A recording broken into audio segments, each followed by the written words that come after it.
अत्याचार नहीं सहेंगे, नहीं सहेंगे, नहीं सहेंगे। अत्याचार नहीं सहेंगे, नहीं सहेंगे, नहीं सहेंगे।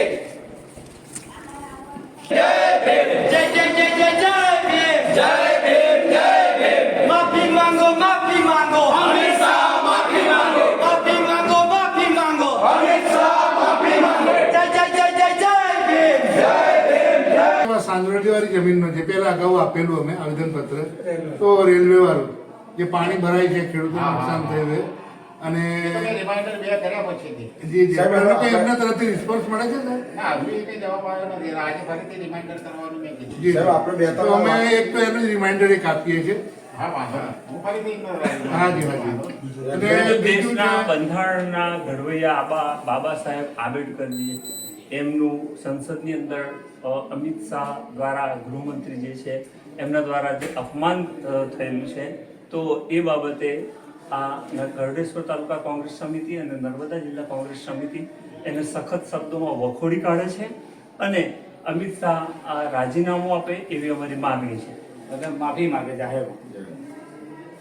બીજું આવેદન અહીંના ખેડૂતોનું છે, જે ગરડેશ્વર તાલુકાના ખેડૂતો છે જેમના નામ પણ આપેલા છે અને જે લોકોએ ખેતી માટે લોન લીધેલી અને એ લોન અત્યાર સુધી ભરપાઈ નથી કરી શક્યા અને ભરપાઈ નહીં કરવાનું કારણ અતિવૃષ્ટિ છે, અપોષણક્ષમ ભાવ ન મળવાને કારણે, ખેતી નિષ્ફળ જવાને કારણે આ જે આદિવાસી ગરીબ ખેડૂતો છે એ લોન ભરી શક્યા નથી અને એમના ઉપર અત્યારે જમીનની જપ્તીની નોટિસો આવેલી છે.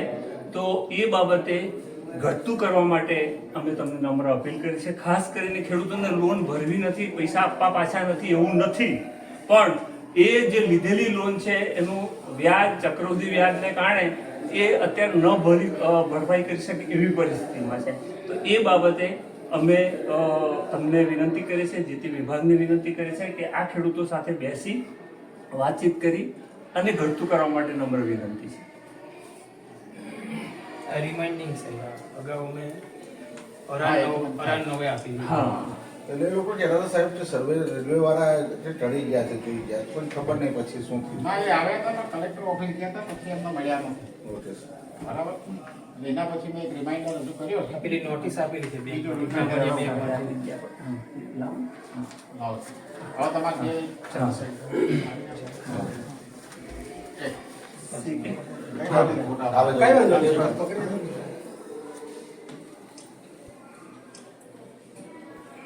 Okay, thank you. તમારે સહી સામા કરવા છે. પણ જ્યારે ટ્રેલી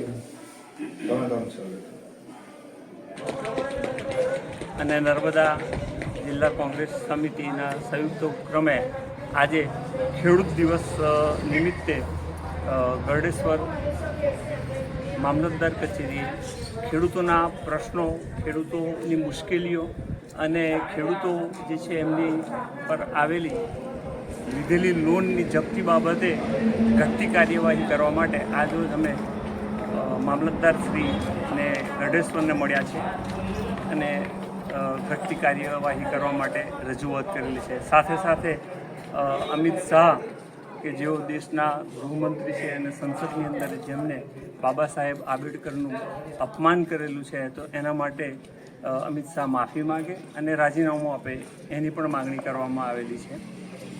પ્રફુલ્લ પટેલ, નર્મદા જિલ્લા કોંગ્રેસ પ્રમુખ, ગરડેશ્વર.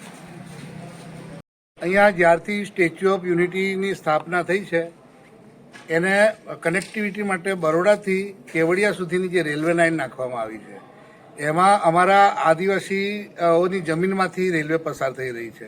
રેલવેએ તો એમની પોતાની ફરજ પૂરી કરી દીધી, રેલવે નાખી દીધી, પરંતુ ત્યાં પાણીના નિકાલ માટે કુદરતી વહેણ જે હતા એ વહેણ બંધ કરી દેવામાં આવ્યા, જેના કારણે ખેતીલાયક જમીનો આખી ડૂબાણમાં ગઈ અને 3 થી 4 ગામડાની ખેતી નિષ્ફળ ગઈ. એના માટે અમણે 18/4 એક રજૂઆત કરેલી, પરંતુ આજ સુધી તેનો કોઈ પણ પ્રત્યુત્તર મળ્યો નથી કે એના વિશે કાર્યવાહી થઈ નથી, જેથી કરીને હાલમાં અમારા ખેડૂતો જે છે ત્રાહિમામ છે. એ ચોમાસામાં કોઈ પાક લઈ શકતા નથી. બીજી વસ્તુ, અમને સિંચાઈનો લાભ મળતો નથી, કેનાલોનું પાણી મળતું નથી, જેથી કરીને બીજી અમે કોઈ ખેતી કરી શકતા નથી. આ ખેડૂતો ખેતી કરી શકતા નથી, જેથી પાયમાલ થઈ ગયા છે. મજૂરીમાં પણ અહીંયા બહારના માણસો લાવીને ગોઠવી દેવામાં આવે છે, જેથી અમને મજૂરી પણ મળતી નથી. જો આ સમસ્યાનો વહેલી તકે ઉકેલ લાવવામાં નહીં આવે તો અમે ધરણા પર બેસીશું અને આ આંદોલનને જલદ બનાવીશું. બીજી વસ્તુ એક કે ગ્રામીણ બેંકોમાંથી આજથી 15-20 વર્ષ પહેલા જે ખેડૂતોએ 25-30 હજાર રૂપિયા લોન લીધેલી એના આજે 2 લાખ રૂપિયા થઈ ગયા છે વ્યાજ સહિત. તો એમના માટે પણ સરકાર ઘટતું કરે, વ્યાજ માફી આપે, મુદ્દલ ભરવા ખેડૂતો તૈયાર છે. પરંતુ હાલમાં એ લોકો પણ અતિવૃષ્ટિ અને અનાવૃષ્ટિ અને કુદરતી આફતોના કારણે ખેતીમાં કશું પકડી શક્યા નથી, જેથી કરીને એ લોકો આજ દિન સુધી પૈસા ભરી શક્યા નથી. તો એમને માફી આપવામાં આવે એવી અમને કૃષિ મંત્રી અને સહકાર મંત્રી અને બેંકો સબને અમારી વિનંતી છે. જય હિન્દ, જય ભારત. હું ચંદ્રકાંત કમજીભાઈ તડવી, મહામંત્રી કોંગ્રેસ.